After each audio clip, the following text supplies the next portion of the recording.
Buen día, doctoras. Esperando se encuentren bien, me presento. Mi nombre es Raquel Camila Rodesno Chacón y soy integrante del Grupo 9 con el tema de revisión bibliográfica tuberculosis extrapulmonar. Los integrantes del grupo son Guerra Pérez, Néstor Mario, Rivas Hernández, Adriana Valentina, Rivera Ortiz, Liliana Michelle, Rivera Mexicanos, Gabriela María, mi persona, Rodesno Chacón, Raquel Camila, Rodríguez Chinchilla, Verónica Isabel, Rodríguez Mezquita, Patricia María, Rosales del Cid, Daniela Raquel, Salmerón Saraya, Catherine Xiomara y Teresón Carballo, Gabriela Marisela. Se sabe que la tuberculosis es una enfermedad infectocontagiosa, por lo tanto su agente etiológico más común es la Mycobacterium tuberculosis. Esta enfermedad es considerada una de las principales causas de muerte en el mundo y en la actualidad se estima que en 2019 enfermaron de tuberculosis 10 millones de personas en todo el mundo, de las cuales 5,6 millones fueron hombres y 3,2 millones mujeres y 1 millón de niños. La tuberculosis está presente en todos los países y grupos de edades. Es curable y prevenible. Existen dos tipos de tuberculosis. Según la localización de la infección, podría ubicarse en el pulmón o podría ser extrapulmonar. La tuberculosis extrapulmonar se encuentra limitada a órganos ajenos a los pulmones, mostrándose más comúnmente en ganglios linfáticos, vías respiratorias altas, en el tracto genitourinario, pleuras, huesos y articulaciones, y en menor medida en el sistema nervioso central y en el gastrointestinal. Existe una diseminación de la bacteria por vía hematógena a otros órganos adyacentes a los pulmones. Los síntomas se presentan de acuerdo al lugar de la infección y su diagnóstico está basado en el cultivo bacteriano con muestras recolectadas del paciente. Su manejo es con antibióticos y se trata de igual manera que en la tuberculosis pulmonar. En los objetivos tenemos el objetivo general, que es conocer sobre la enfermedad de tuberculosis extrapulmonar y sus distintos tipos. En los objetivos específicos tenemos definir qué es tuberculosis extrapulmonar y sus principales tipos, explicar la fisiopatología de los tipos de tuberculosis extrapulmonar, describir las principales manifestaciones clínicas, mencionar el diagnóstico y manejo terapéutico de la tuberculosis extrapulmonar y por último describir las complicaciones que se presentan en la tuberculosis extrapulmonar. La tuberculosis es una infección bacteriana causada por el Mycobacterium tuberculosis. Esta bacteria ataca a los pulmones y en ocasiones puede dañar otro tipo de órganos. Por ello se clasifica en dos, en tuberculosis pulmonar y en tuberculosis extrapulmonar, que es la que nosotros hablaremos el día de hoy. La tuberculosis extrapulmonar, entonces, es aquella tuberculosis que se ubica o se diagnostica a diferentes órganos fuera de los pulmones. Esto suele ser el resultado de la diseminación hematógena de la infección y a veces se extiende directamente de un órgano adyacente. Los síntomas varían de acuerdo a su localización, pero entre los más generales tenemos lo que es la fiebre, malestar general, pérdida de peso. Su tratamiento requiere de una serie de antibióticos de por lo menos 6 meses. Esta tuberculosis suele darse entre el 10 y el 40% de los pacientes. Y esta puede manifestarse en tres contextos. En el seno de una tuberculosis miliar, simultáneamente a una reactivación pulmonar, en ausencia de la enfermedad pulmonar activa. Continuando con el tema, hablaremos de los tipos principales de tuberculosis extrapulmonar, que se dividen en 4. Iniciando con el tracto genitourinario, en este va a constituir un 10 al 15% de todos los casos de tuberculosis extrapulmonar. Dentro del tracto genitourinario, el órgano más afectado va a ser el riñón, quedando en segundo lugar después del pulmón. Este puede afectar cualquier parte del aparato genitourinario. Sin embargo, los pacientes pueden cursar asintomáticos y la enfermedad se va a descubrir solo después de que se han desarrollado ciertas lesiones destructivas de los riñones. Hablando de genitales, el epidídimo es el órgano de mayor frecuencia de afectación en el caso de los varones, y en las mujeres se va a ver afectadas las trompas de falopio y el endometrio. En la tuberculosis osteoarticular, en esta guarda una cierta relación con la reactivación de focos hematógenos o con una diseminación procedente de los ganglios linfáticos. En las articulaciones que soportan peso van a ser las más afectadas. En este caso, tenemos a la columna vertebral en un 40% de los casos, la cadera en 13% y las rodillas en un 10%. También vamos a mencionar sobre la enfermedad de Pott, que es llamada también una tuberculosis vertebral o espinal. Es una forma de tuberculosis extrapulmonar que va a afectar a la columna vertebral. Las vértebras que se van a ver dañadas van a ser la lumbar superior y torácicas inferiores. Ahora, continuando con la siguiente tuberculosis, tenemos a la tuberculosis meningia.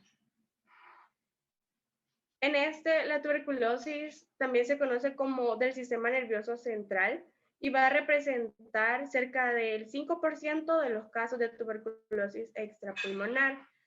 Es más frecuente en niños pequeños, pero no quedan fuera los adultos. En particular, a las personas que estén bajo riesgo, por ejemplo, las personas que tengan VIH-Sida o personas que tengan un consumo alto del alcohol, un sistema inmunitario debilitado y personas que padezcan de diabetes mellitus. Y por último tenemos a la tuberculosis cutánea. Esta es una enfermedad infecciosa crónica que va a afectar a la piel. Va a ser causada por el Mycobacterium tuberculosis y también se conoce que esta patología es muy poco habitual y muy poco frecuente, pero por eso también se ha visto un aumento de la epidemia de acuerdo al VIH. Esta enfermedad, que es infecciosa crónica, siendo su clínica variable e inespecífica, va a representar el 1.5 y el 4% de los casos de tuberculosis extra. Continuando con nuestros objetivos, hablaremos un poco acerca de la fisiopatología de la tuberculosis extrapulmonar y los 4 tipos de los que estamos hablando en nuestro trabajo, los cuales son la tuberculosis meningia, la tuberculosis musculoesquelética, la tuberculosis cutánea y la tuberculosis renal. Comenzaremos hablando acerca de la fisiopatología de la tuberculosis meningia. Sabemos que este tipo de tuberculosis extrapulmonar es una de las formas más graves de la enfermedad y que se puede presentar de 3 a 6 meses después de la infección primaria. El Mycobacterium tuberculosis se distribuye al sistema nervioso central a través del torrente circulatorio durante la diseminación linfohematógena, que generalmente va a partir del complejo primario, pero esta implantación directa no es la única vía de acceso del bacilo a las meninges y al tejido nervioso, ya que los microorganismos contenidos en focos gaseosos, meningios o subcorticales resultantes de la siembra hematógena de la basilemia temprana que acompaña a la infección respiratoria se vaciarían directamente en el espacio subaracnoideo, donde forman un exudado gelatinoso denso, el cual puede ser más evidente en la fosa interpeduncular y la región supracelular anterior, y este puede extenderse hasta la cisterna prepontina y alrededor de la cuerda espinal.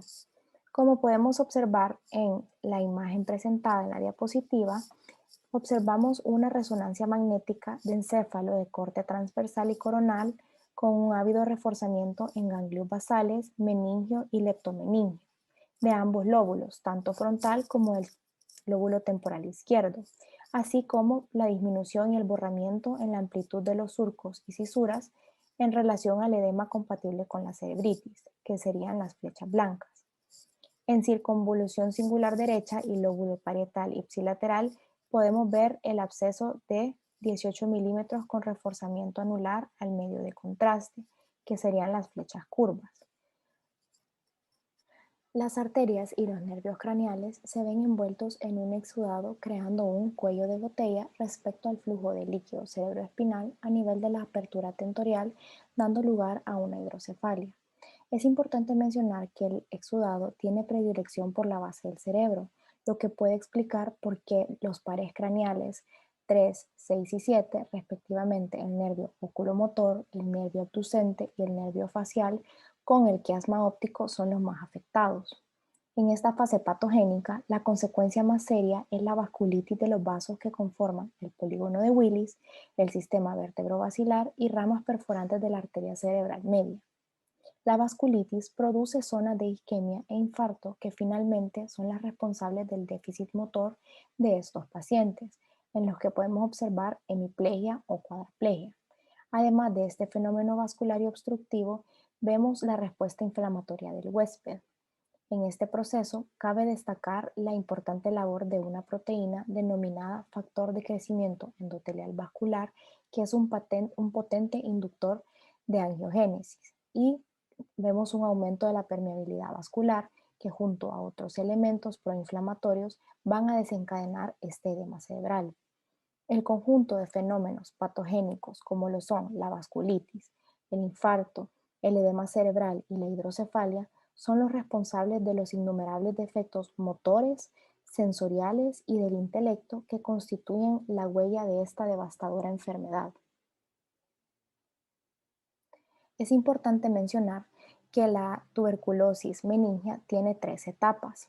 La primera, podemos observar manifestaciones sistémicas, pero tenemos a un paciente consciente y lúcido. Tenemos presencia de los síntomas meningios, pero aún no tenemos signos neurológicos.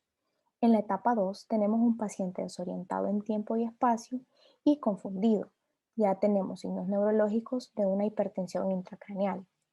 Y en la tercera etapa tenemos un paciente con un compromiso grave de la conciencia, estupor, delirio o coma. En esta etapa ya podemos observar hemiplegia o paraplegia en nuestro paciente. A continuación hablaremos un poco acerca de la fisiopatología de la tuberculosis musculoesquelética. Se ha propuesto que la rara aparición de la tuberculosis musculoesquelética puede estar relacionada con varias de las características de este tejido, el cual es altamente diferenciado. Entre estas características encontramos su alto contenido de ácido láctico, su alta vascularización y flujo sanguíneo y la ausencia de tejido retículo endotelial y linfático, que como bien sabemos inhiben el crecimiento de bacterias, en este caso específicamente de Mycobacterium tuberculosis. Aunque su patogénesis aún no está clara, se ha postulado que se debe a la diseminación hematógena de las lesiones tuberculosas de los pulmones, de una infección contigua desde una estructura subyacente o aún en ausencia de focos activos de tuberculosis en otro lugar. Como podemos observar en la diapositiva, tenemos una imagen de resonancia magnética de un paciente con tuberculosis musculoesquelética multifocal. Podemos observar que hay degeneración en las vértebras cervicales. Esta es una imagen sagital que muestra lesiones heterógenas en la vértebra torácica número 1, que en su mayoría son hipotensas y que están afectando a las vértebras cervicales 4 y 5. Luego, en la imagen B, siempre una imagen sagital que nos está mostrando la vértebra torácica 2. En esta podemos observar protrusión posterior de C3 con C4, C4 con C5, C5 con C6 y C6 con C7. Además, podemos observar que hay una ligera compresión de la cápsula de las meninges. Luego, en la imagen C, podemos observar que hay una degeneración de la vértebra torácica. Además, podemos observar lesiones heterógenas, en su mayoría hipotensas, que están afectando a la vértebra torácica número 11. Y luego, en la imagen D, siempre una imagen sagital, observamos una protrusión posterior de la vértebra torácica 11 y una ligera compresión de las meninges correspondientes.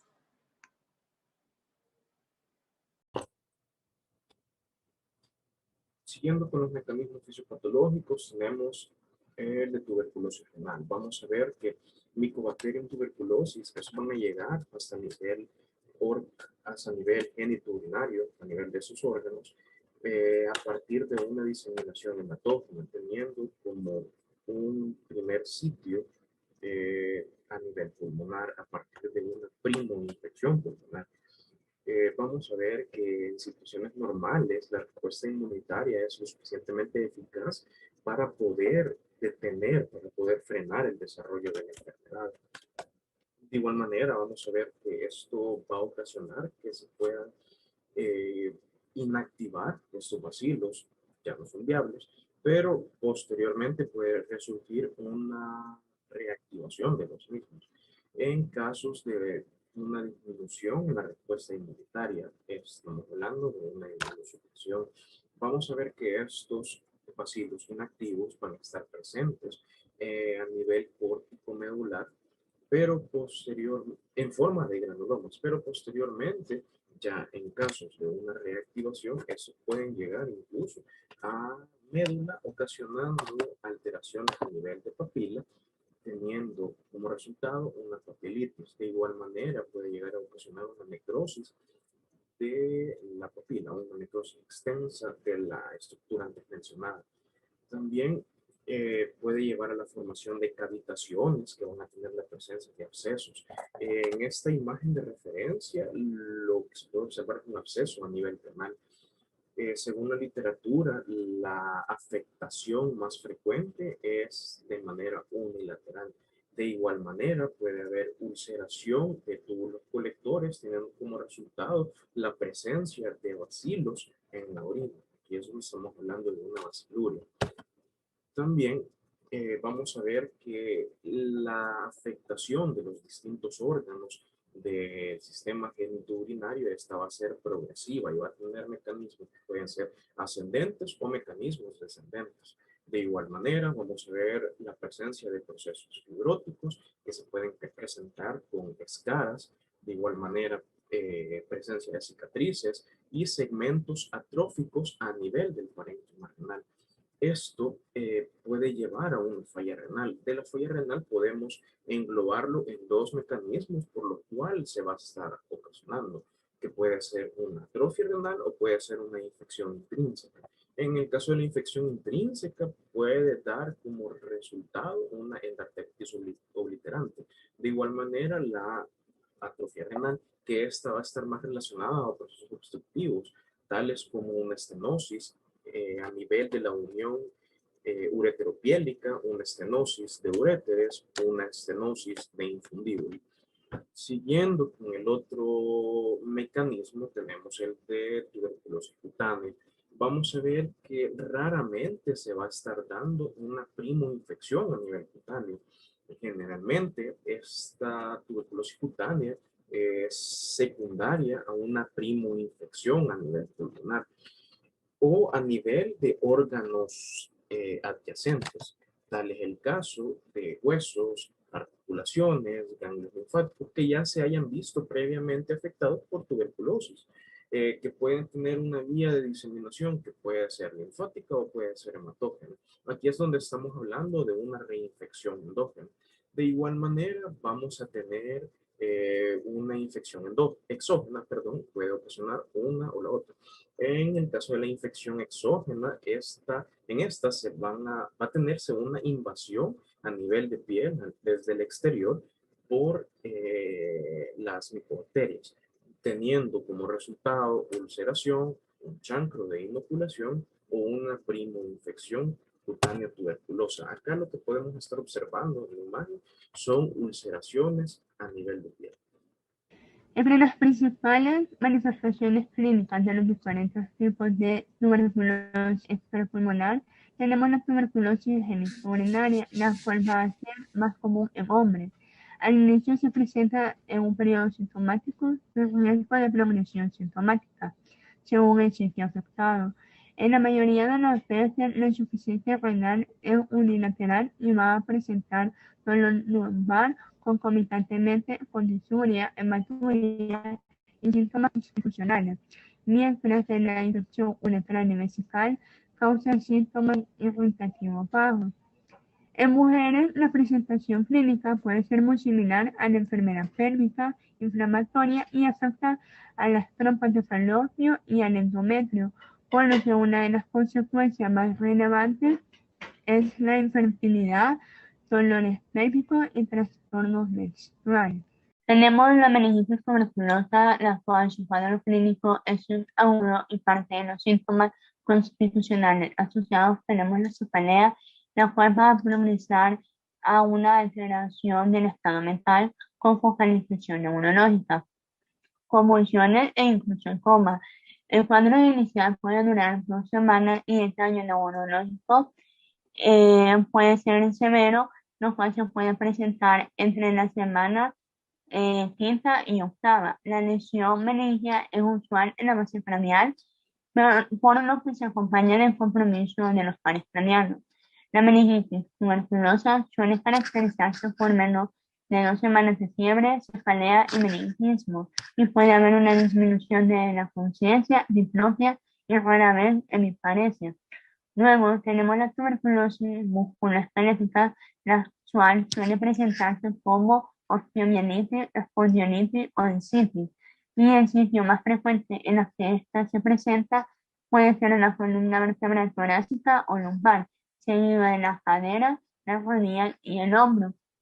La afectación presenta con más frecuencia en las articulaciones grandes que se comportan en peso, como pueden ser la rodilla y la cadera, pero también se describen otros casos como el pie y el tobillo. Tienen un cuadro insidioso de edema articular, dolor y limitación funcional de semanas a meses, que pueden progresar a destrucción osteoarticular y formación de fístulas. En ocasiones y con mayor frecuencia, cuando hay afectación cervical, puede haber una debilidad de las piernas, causando así una incontinencia de las heces y la orina. Luego tenemos la tuberculosis cutánea, la cual su presentación clínica es variada, por lo que la mayoría de las formas secundarias se da por una reactivación. La escrofulodemia aparece por extensión de la tuberculosis linfática u osteoarticular a la piel y se expresa en forma de nódulos o gomas no dolorosas que pueden asociarse a fístulas y ulceraciones. Suelen aparecer en sitios como la axila, el cuello o la ingle. También se pueden observar placas eritematosas, escamosas y verrugosas de crecimiento excéntrico o exofílico, como en la tuberculosis rugosa o vulgar. Formas más exóticas como la cutis miliaris acuta diseminata. Puede tener presentación como máculas, vesículas, pústulas, nódulos y lesiones ulceradas, y se pueden asociar a la diseminación hematógena. Las lesiones nodulares también pueden afectar las extremidades inferiores y dar lugar a un eritema indurado de Bacille. Las tuberculines son otras lesiones características y corresponden a nódulos pequeños, eritematosos y violáceos con necrosis central negra. Se clasifican dependiendo de la fuente, ya sea exógena, endógena o hematógena. La primoinfección cutánea es excepcional y el complejo tuberculoso o chacro tuberculoso se manifiesta con un nódulo cutáneo con capacidad de ulcerarse y se asocia a adenopatía de la región afectada. Diagnóstico de la tuberculosis extrapulmonar. Esto se va a realizar principalmente en pacientes con síntomas típicos como tos, expectoración, como sin hemoptisis, sudoración nocturna, pérdida de peso y dolor torácico, entre otros. Y una radiografía torácica típica, que es un infiltrado en el lóbulo superior y cavidades. Entre los tipos de muestra para el diagnóstico de la tuberculosis extrapulmonar tenemos los líquidos como pleural, peritoneal, pericárdico, sinovial, líquido cefalorraquídeo, secreciones como ganglionares, abscesos y óptica, orina y biopsia de tejido extrapulmonar. Estas muestras se tienen que cultivar ya que contienen una pequeña cantidad de bacilos y se tienen que tipificar para descartar cualquier otro tipo de micobacterias ambiental. Tenemos la tecnología para la amplificación de ácido nucleico. Esta se utiliza para la comprobación de todos los tipos de tuberculosis es rápida, con una especificidad y sensibilidad alta. Es una tecnología automática para la amplificación de ácidos nucleicos en tiempo real y esa es conocida como MTB-RIF, y también se utiliza para la detención a la resistencia de la rifampicina en menos de 2 horas. La OMS recomienda que este sea el diagnóstico inicial para tanto pacientes adultos como en niños con una sospecha de tuberculosis activa, y que sea la prueba que se aplique en el líquido cefalorraquídeo en pacientes con sospecha de meningitis tuberculosa y en especímenes no respiratorios en pacientes con tuberculosis extrapulmonar como lavado gástrico, biopsia pleural y una aspiración con aguja fina. Y se ha incorporado otra prueba molecular que es LAMP, que esta es una tecnología de amplificación isométrica mediada por ASA, independientemente de la temperatura de amplificación del DNA. Exámenes microscópicos de los bacilos ácido resistente. Principalmente la baciloscopía. Se pueden utilizar esputo y tejido, por ejemplo, biopsia de los ganglios linfáticos. Esta es una microscopía en busca de bacilos ácidos resistentes con una baja sensibilidad del 40 al 60%. Un método tradicional de estudio microscópico con una muestra teñida con la coloración Cian-S de fusina básica. Para los pacientes con sospecha de tuberculosis se recomienda de 1 a 2 muestras de esputo. Para el frotis de los bacilos ácidos resistentes y cultivo de micobacterias. Se limita el estudio de microscopía en muestras de orina y lavado gástrico debido a la presencia de micobacterias comensales que pueden dar un resultado positivo falso.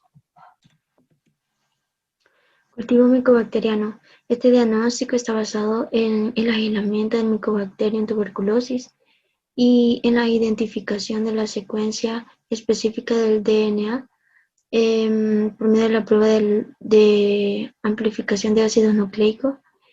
Tenemos el tubo indicador de crecimiento micobacteriano en un medio líquido, que este es una tecnología que presenta un componente fluorescente que es sensible a la presencia del oxígeno disuelto en el medio líquido, y la presencia de la fluorescencia detectada por la tecnología fluororimétrica indica un crecimiento activo de micobacterias.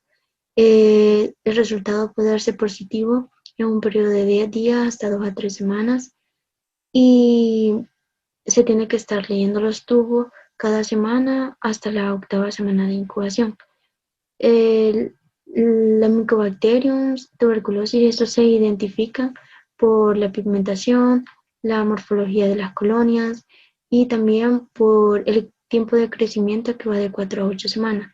Y también tenemos la prueba de flujo lateral inmunocromatográfico rápido, que esta está basada en la identificación del antígeno MTP64, que en busca de un complejo de Mycobacterium tuberculosis en aislado de cultivos. Prueba de susceptibilidad farmacológica. Esta prueba permite medir la probabilidad de que un fármaco antimicrobiano sea capaz de inhibir o eliminar un agente patógeno causante de una infección.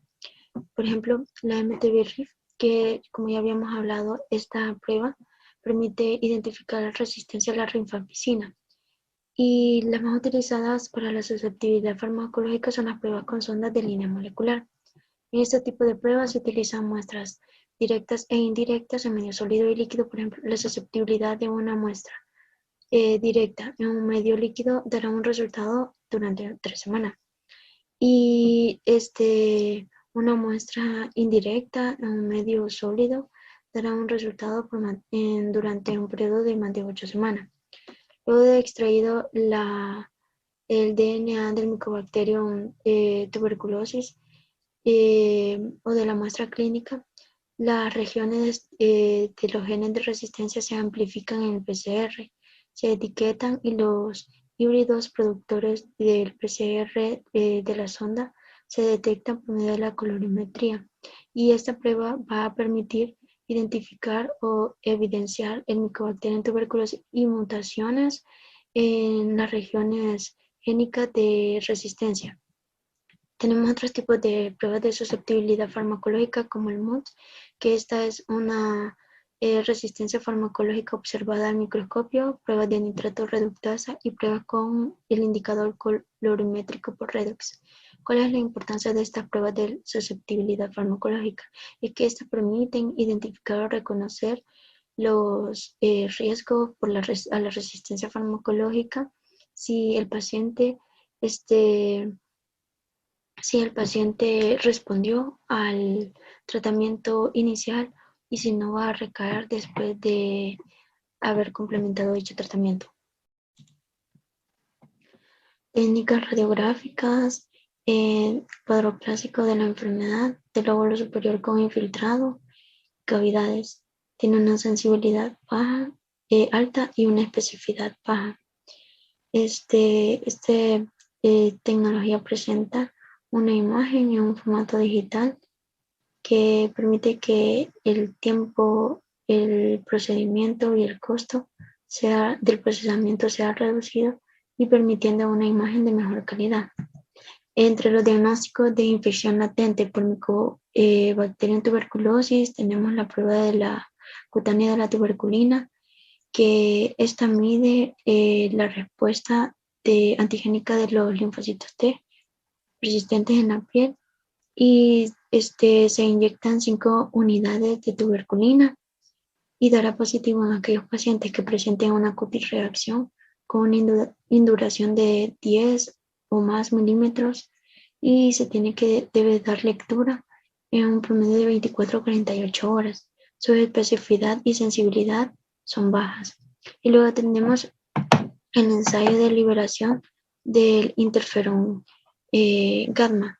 Dice de que este está mediado por 2 análisis in vitro que miden la liberación del interferón gamma de los linfocitos T como respuesta a un estímulo antigénico específico de tuberculosis, el activador de esterasa 6 y el CEP10, y presentan 2 ensayos que es el quantiferon Gold, que este es un procedimiento ELISA, y el TestOp-TB, que es un inmunoensayo que utiliza mononucleares purificados de sangre periférica. Estas pruebas se utilizan para medir la respuesta de los linfocitos T de memoria recurrentes, circulantes, que estos actúan en respuestas a bacilos persistentes que inducen una respuesta antigénica. Y hay que recordar que los signos y síntomas de la tuberculosis extrapulmonar va a depender del sitio, del lugar o del órgano en donde se ubique la infección. Por ejemplo, si es una tuberculosis pleural, puede haber un derrame pleural, disnea o dolor torácico. A continuación hablaremos sobre el manejo clínico de los principales tipos de tuberculosis extrapulmonar. Cuando tratamos a un paciente con enfermedad tuberculosa, buscamos un doble beneficio. Un beneficio individual, que sería el clínico. Este va a ser centrado en la curación del paciente afecto de tuberculosis, y un beneficio colectivo, que sería el de la salud pública. Aquí la comunidad en la cual reside el paciente. Hay 3 objetivos fundamentales en el tratamiento de la tuberculosis. El primero de ellos es disminuir rápidamente el número de bacilos de tuberculosis, para lo que es reducir la morbilidad y evitar la muerte del paciente, y también para disminuir la capacidad de contagio a otras personas. También vamos a prevenir el desarrollo y empeoramiento de la tuberculosis, y como último objetivo es evitar las recaídas después de complementar el tratamiento. El tratamiento de la tuberculosis tiene dos fases, una fase intensiva inicial y una segunda fase, que es la de continuación. La fase intensiva inicial busca lo que es disminuir rápidamente el número de bacilos y también prevenir el desarrollo del empeoramiento de una tuberculosis resistente.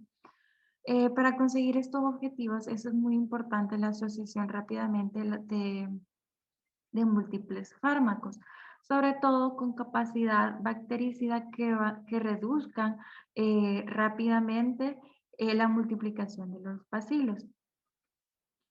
El tratamiento antituberculoso debe ser iniciado sin demora en pacientes con alta probabilidad de tener una tuberculosis, sobre todo en aquellos con enfermedad grave que comprometa su vida, incluso antes de tener los resultados de una baciloscopía o estudios moleculares y cultivos. En los fármacos antituberculosos de primera línea que se muestran en esta tabla son isoniazida, rifampicina, rifabutina, piracinamida y entambutol. La rifampicina es considerada el fármaco clave en el manejo de la tuberculosis. Esta pertenece al grupo de las rifamicinas.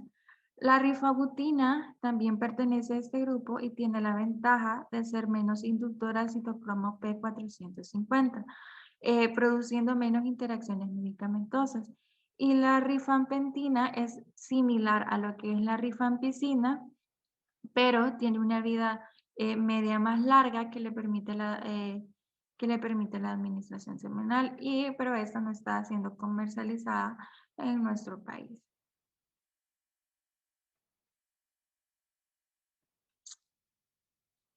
Ahora les hablaré un poco sobre lo que es la tuberculosis musculoesquelética. Y es que cuando nos referimos a este tratamiento, los pacientes que usualmente van a responder a lo que es el tratamiento. Todas las drogas antituberculosas, articulaciones y tejidos blandos, refiriéndose también a lo que es la quimioterapia combinada en todos los casos. Hay estudios realizados por British Medical Research que indican que la espondilitis tuberculosa de la columna toracolumbar, esta puede ser tratada con quimioterapia combinada por 6 a 9 meses. La misma recomendación fue confirmada por la CDC en 1994. La iosoniazida y la rifampicina, estas deben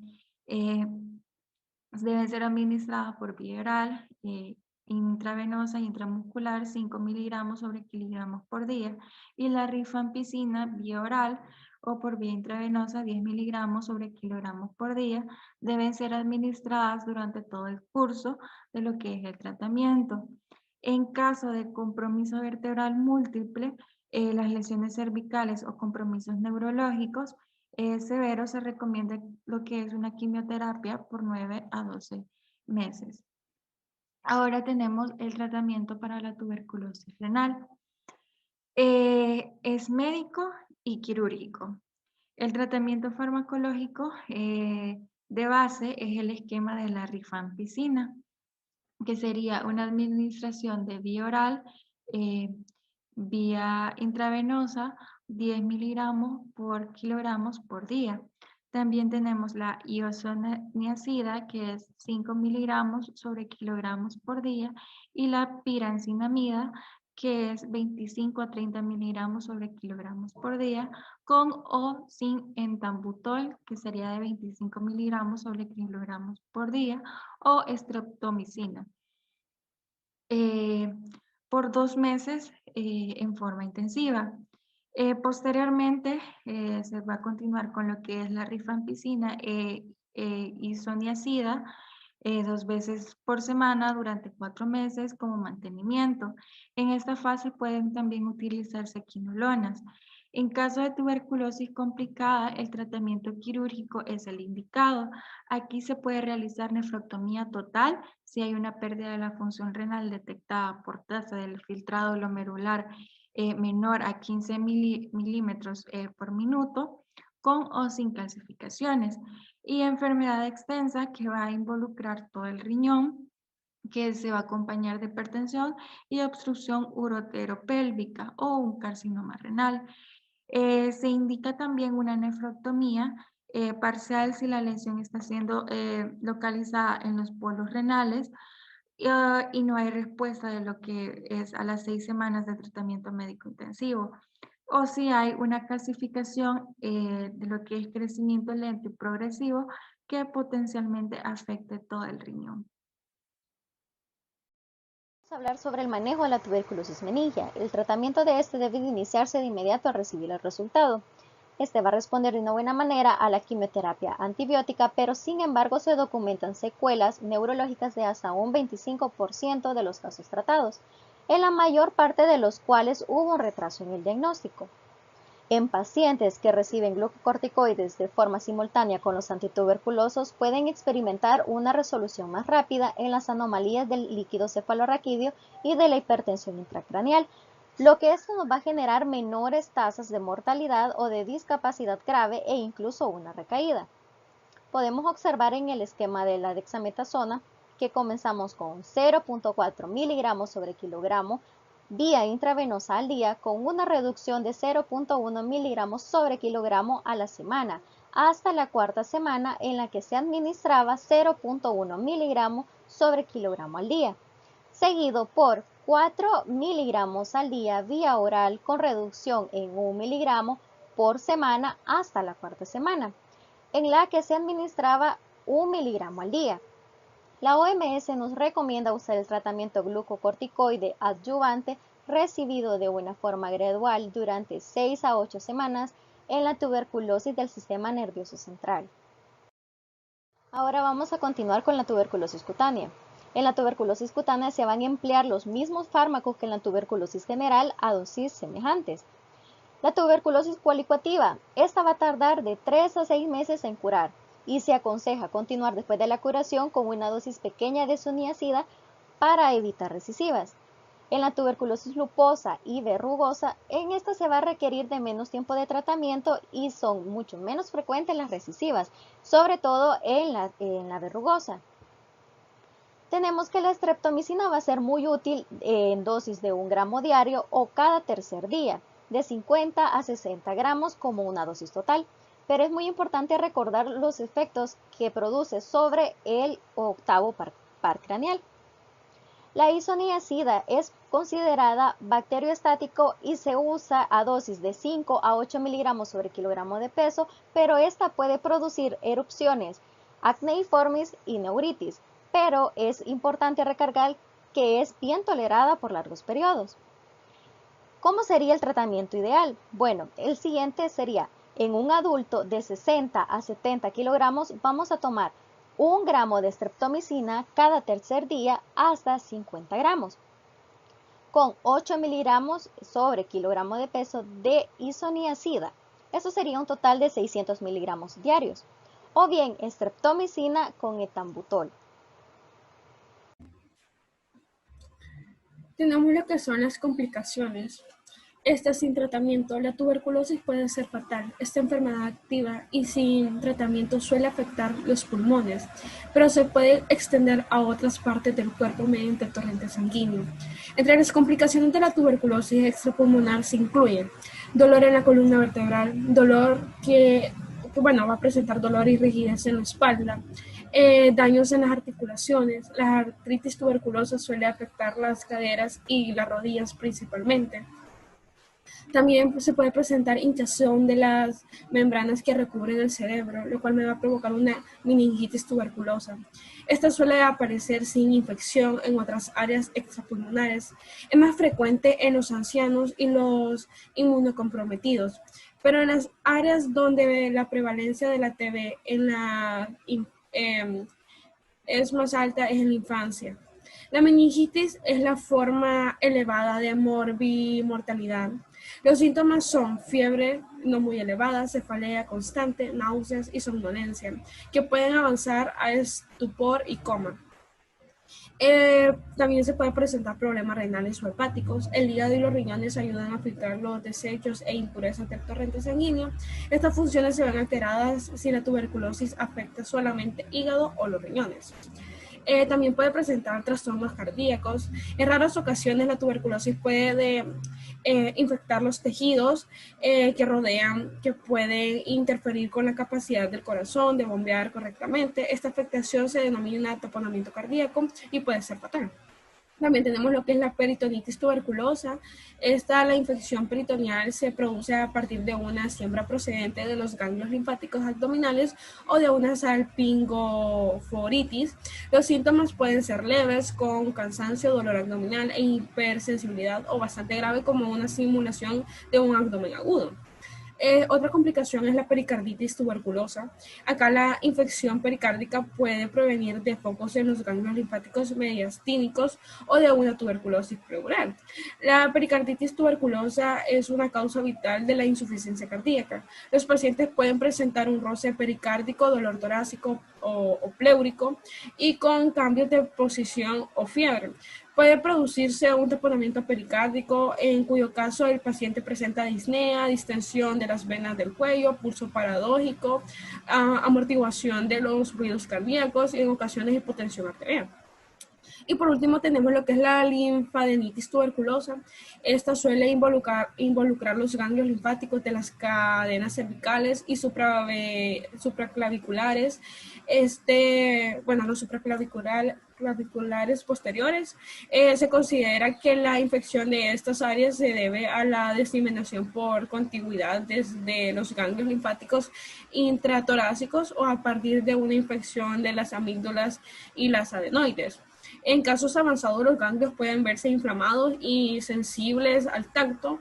La piel que los recubre puede romperse, lo cual puede resultar en una fístula. Conclusiones. La tuberculosis extrapulmonar es una enfermedad infecciosa que se localiza o se diagnostica fuera de los pulmones y es el resultado de una diseminación hematógena de la infección. Su principal agente etiológico es el Mycobacterium tuberculosis. Se presenta o se manifiesta en diferentes tipos. Entre ellos tenemos a la tuberculosis extrapulmonar genitourinaria, que es más frecuente en hombres presentándose con un inicio asintomático, mientras que en mujeres presenta un riesgo de infertilidad. La tuberculosis extrapulmonar osteoarticular, la cual se relaciona con una diseminación de los ganglios linfáticos paravertebrales próximos, y la afectación se presenta sobre todo o con más frecuencia en articulaciones grandes, como son las rodillas. La tuberculosis del sistema nervioso central se debe a la rotura de un tubérculo subependimario hacia el espacio subaranoideo, y esta se predispone en pacientes pediátricos y en adultos infectados por VIH, por lo que se incrementa en las personas portadoras de algún tipo o de algún grado de inmunodeficiencia. A diferencia de las demás, la tuberculosis extrapulmonar cutánea es una enfermedad infecciosa, crónica y poco frecuente. En cuanto a su diagnóstico clínico, se realiza principalmente en pacientes que cumplan los síntomas característicos de la tuberculosis extrapulmonar.